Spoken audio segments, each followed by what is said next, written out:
अस्सलाम वालेकुम जी। दुनिया व्लॉग्स के साथ मैं हूं ज़ीशान यूसुफज़ई। नाजरीन, इलेक्शन का दौर चल रहा है और पार्टियां जो है अपना मंशूर अवाम के साथ पेश कर रही है और उनको अपना मंशूर बता रही है। और एक जो नारा है वो आजकल बहुत ज़्यादा हिट हुआ है। कोई कहता है कि हम 300 यूनिट तक बिजली मुफ्त देंगे, तो कोई दावा करता है कि हम 200 यूनिट तक बिजली मुफ्त देंगे।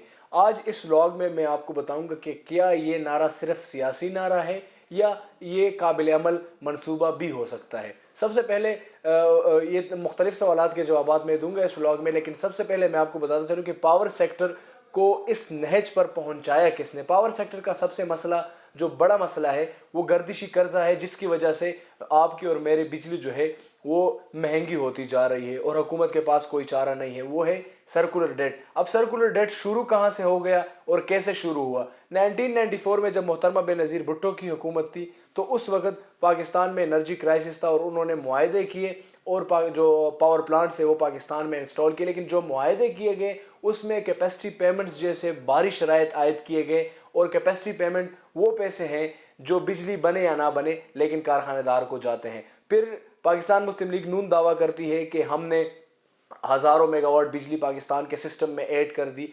ये बिल्कुल बात दुरुस्त है कि उन्होंने हज़ारों मेगावाट बिजली ऐड कर दी, लेकिन जो मुआहदे किए गए हैं उसका जोर मेरे और आपसे बिलों में लिया जाता है। अब गर्दिशी कर्जा शुरू कब हुआ?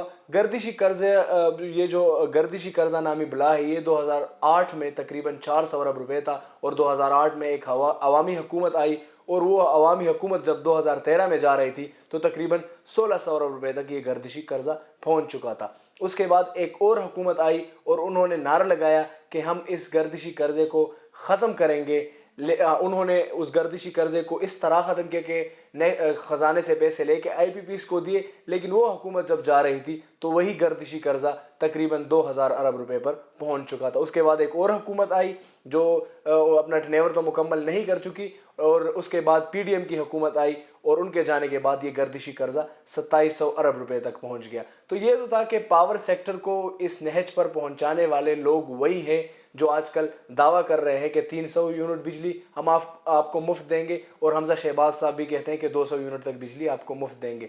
अब आते हैं कि क्या ये मंसूबा काबिल अमल है या नहीं है।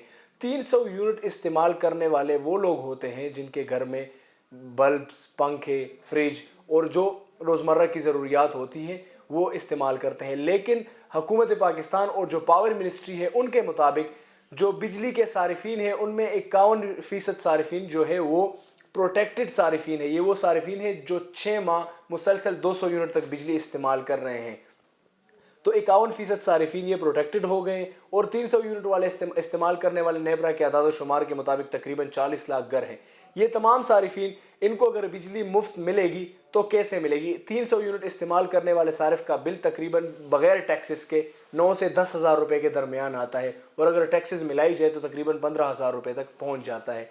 तो ये अगर 300 यूनिट की बिजली मुफ्त देंगे तो ये पैसे कहाँ से आएंगे? इसके बाद दूसरा बड़ा सवाल ये होता है कि जो कैपेसिटी पेमेंट, जो मैं और आप हर फी यूनिट में 18 से 19 रुपए कैपेसिटी पेमेंट वो पैसे अदा करते हैं कि बिजली नहीं बन रही, लेकिन चूंकि कारखाना लगा है और पॉलिसी मेकर्स जो है उन्होंने मुआहदे इस तरह किए थे, लिहाजा मेरी और आपकी गलती है तो ये पैसे तो हम देंगे। तो वो कैपेसिटी पेमेंट्स कहाँ से अदा किए जाएंगे? इसके साथ साथ जो बिजली पैदा की जा रही है उसके पैसे कहाँ से दिए जाएंगे?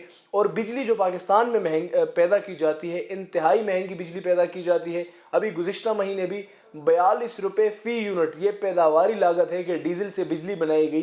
42 रुपये फ़ी यूनिट अगर एक जगह बिजली पैदा होती है, उस पर आप अगर GST डाल लेते और दीगर टैक्सेस डाल लेते तो पता नहीं यूनिट कहाँ से कहाँ पहुँच जाता है। और जो मेरिट ऑर्डर है उसमें भी ऐसे पावर प्लांट्स मौजूद हैं जिनका फ़ी यूनिट 60 रुपये से अबाव है। तो इतनी महंगी बिजली अगर पैदा होती है तो वो कहाँ से ये चीज़ें जो है पूरी की जाएगी और लोगों को बिजली दी जाएगी? हमारे जो हमसाया ममालिक है, हमसाया जो मुल्क है, वहाँ पर बिजली कुछ स्टेट्स हैं जहाँ पर कुछ यूनिट्स मुफ्त दिए जाते हैं, लेकिन वहाँ पर सोलर, हाइडल और विंड के इतने ज़राए हैं और इतनी बड़ी पैदावार में वो बिजली पैदा कर रहे हैं कि वो कैपेबल है। पाकिस्तान इस वक्त बिजली फ़रोख्त करने का कैपेबल नहीं है। सारिफीन को सर्दियों के मौसम में 12-12 घंटे लोड शेडिंग का सामना है। लोग बिल भी देते हैं फिर भी बिजली नहीं होती, तो मुफ्त तो दूर की बात। इसके साथ साथ एक और सवाल यहाँ पर उठता है कि IMF कुछ सवाल नहीं करेगा?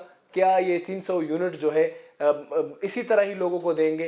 IMF نے شرائط عائد کی ہے کہ آنے والے دنوں میں بجلی اور گیس کے جو بل ہے وہ مزید اسی میں اضافہ ہوگا. اس کے ساتھ ساتھ پاور سیکٹر کی کارکردگی کی اگر بات کی جائے یا جو پاور منسٹری ہے تو بجلی چوری کی روک تھام کے خلاف تو کچھ مؤثر کارکردگی سامنے نہیں آئی.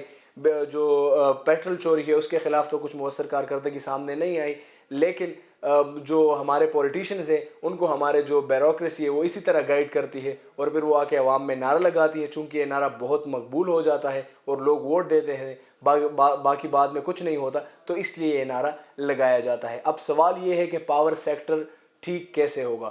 پاور سیکٹر ٹھیک ہونے کے لیے انتظامات درست کرنے پڑیں گے. پاور سیکٹر ٹھیک کرنے کے لیے جو بجلی کی پیداواری لاگت ہے اسے کم کرنا پڑے گا. جو معاہدے ہوئے ہیں ماضی میں اس معاہدوں کو دوبارہ سے دیکھنا پڑے گا, اور اگر وہ ممکن نہیں ہے تو آنے والے وقتوں میں ایسے معاہدے نہ کیے جائے, اور جو میرٹ آرڈر ہے اگر اس کی خلاف ورزیاں روکی جائے, اور اگر پاور سیکٹر کی جو انتظامیہ ہے اور جو پاور سیکٹر ہے اس کو بہتر کیا جائے تو یقیناً پاکستانی عوام کو ان کے بلوں میں ریلیف ملے گا. مفت بجلی نہ صحیح لیکن سستی بجلی بھی اگر صارفین کو 24 گھنٹے مہیا ہو تو یقیناً تمام جو پاکستان کی عوام ہے وہ خوش ہوں گے. اور جو بھی پارٹی یہ کرے گی تو امید یہ کی جاتی ہے کہ پھر لوگ ان کو ووٹ دیں گے. مفت بجلی نہ صحیح, پیسوں کی بجلی دے دے لیکن صحیح دے دے اور بر وقت دے دے. اجازت دیجیے گا, اللہ حافظ.